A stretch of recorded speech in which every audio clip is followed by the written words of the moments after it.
আসসালামু আলাইকুম। ফুলকপির ডাঁটা দিয়ে এই রেসিপিটি জানা থাকলে আর কোনো দিন ফুলকপির ডাঁটা ফেলে দেবেন না। সবাই আঙুল চেটে-পুটে খাবে, এতটাই লোভনীয় হবে। ফুলকপি থেকে ফুলকপির ডাঁটাগুলো কেটে একটি প্লেটের মধ্যে নিয়ে নিয়েছি। এরপর একটি ছুরি নিয়ে নিচ্ছি। ছুরি নিয়ে একটি ডাঁটা হাতে নিয়ে নেব। এরপর ফুলকপির ডাঁটার পাশে যে পাতাগুলো রয়েছে এটা এভাবে করে ছাড়িয়ে নেব। আপনারা চাইলে এই কাজটা বটি দিয়েও করতে পারবেন, তবে পাতাগুলো কিন্তু আমি একদমই ফেলে দেব না। পাতাগুলো আমি একটা সাইডে রেখে দেব।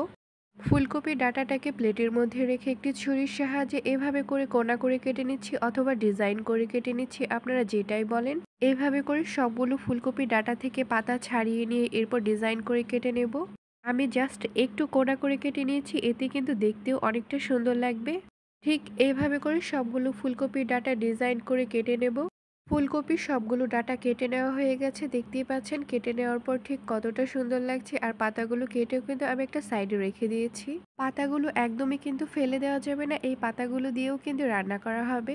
এরপর ফুলকপির ডাঁটা ও পাতাগুলোকে খুব ভালো করে ধুয়ে নিতে হবে, যেহেতু ফুলকপির ডাঁটার মধ্যে অনেকটা পরিমাণে ময়লা থাকে, তাই ফুলকপির পাতা ও ডাঁটাটাকে খুব ভালো করে ধুয়ে নেব।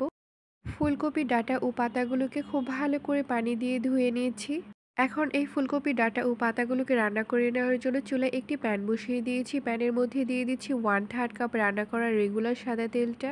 তেলটা আপনারা আপনাদের প্রয়োজন ও পরিমাণ অনুযায়ী ব্যবহার করতে পারবেন। এরপর দিয়ে দিচ্ছি 1 কাপ পেঁয়াজ কুচি।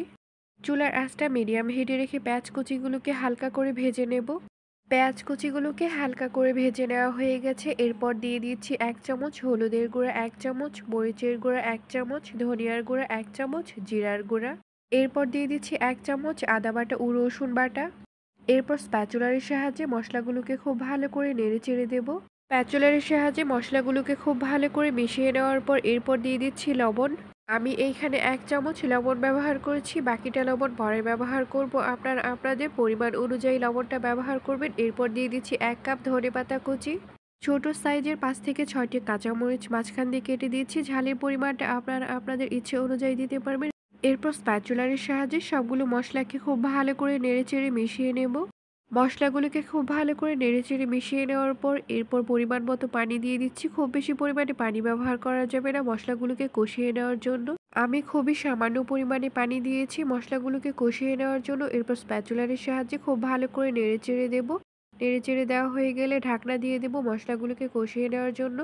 চুলার আঁচটা মিডিয়াম হিটে রেখে মশলাগুলোকে 2 থেকে 3 মিনিটের মতো খুব ভালো করে কষিয়ে নেব। মশলাগুলোকে 2 থেকে 3 মিনিটের মতো খুব ভালো করে কষিয়ে নেওয়া হয়ে গেছে। এরপর দিয়ে দিচ্ছি চিংড়ি মাছ। আমি এখানে 300 গ্রামের মতো চিংড়ি মাছ নিয়েছি।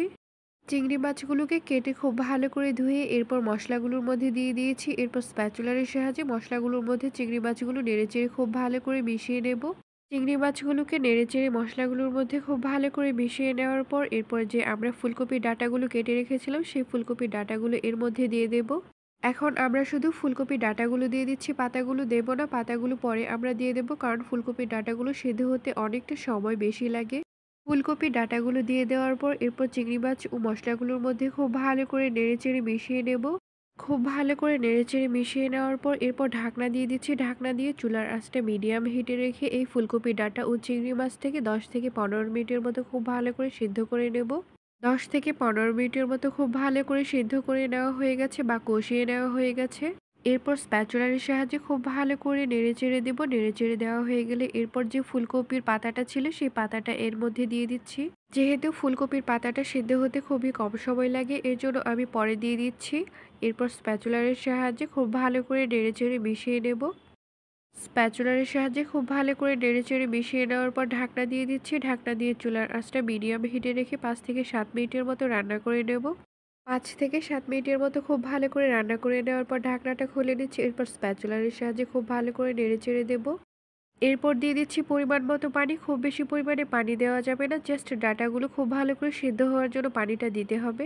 এরপর ঢাকনা দিয়ে দিচ্ছি। ঢাকনা দিয়ে চুলার আঁচটা মিডিয়াম হিটে রেখে অপেক্ষা করব ঝোলটা শুকিয়ে যাওয়া পর্যন্ত।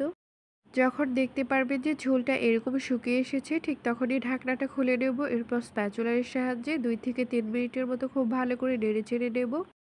2 থেকে 3 মিনিটের মতো খুব ভালো করে নেড়েচেড়ে এরপর আমি চুলা থেকে নামিয়ে নিচ্ছি। চুলা থেকে নামিয়ে একটি প্লেটের মধ্যে নিয়ে নিয়েছি। দেখতেই পাচ্ছেন ঠিক কতটা লোভনীয় লাগছে, আর এটা টেস্ট আপনাদের বলে দিতে হবে না যে কতটা টেস্টি হয়েছিল। যেদিন এই রেসিপিটা তৈরি করবেন সেদিন অবশ্যই ভাতটা একটু বেশি করেই রান্না করবেন। আর এই রেসিপিটা ট্রাই করলে আর কোনোদিন ফুলকপি ডাঁটা ফেলে দিতে চাইবেন না। আর হ্যাঁ, যদি আমার এই রেসিপিটি আপনাদের ভালো লাগে তাহলে অবশ্যই লাইক, কমেন্ট এবং শেয়ার করবেন। ইউটিউব থেকে দেখে থাকলে সাবস্ক্রাইব করবেন। আর ফেসবুক পেজ থেকে দেখে থাকলে ফলো করবেন। আর আমার এই ভিডিওটি দেখার জন্য আপনাদের সবাইকে অনেক অনেক ধন্যবাদ। আল্লাহ হাফেজ।